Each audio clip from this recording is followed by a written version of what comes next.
Magluluto ako ng pang-ulam ng aking apo. Yan gustuhin niya. Chicken. Hindi ko na pinirito. Pinangaan ko na lang adobo sa tuyo na walang sabaw.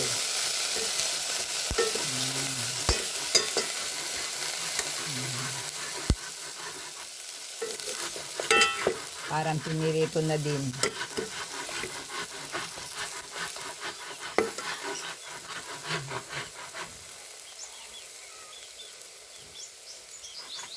Kain po tayo. Kain po tayo. Ang sarap po ng ulam po. Ang sarap po ng ulam po. Isda, tapos adobo.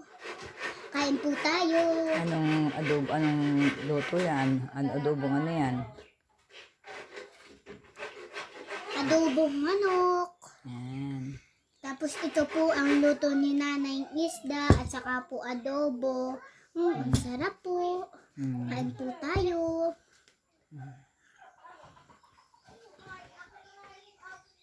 Thank you po kay Lord. Thank you po kay Lord. Wow! Ang sarap naman. Bigyan mo si Talia.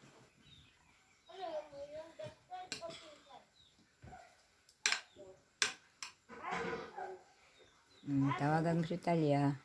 Talia! Sarap ng adobo ko. Kain na po ang aking apo. Kain na po. Sila yung isa po yung nasa labas pa.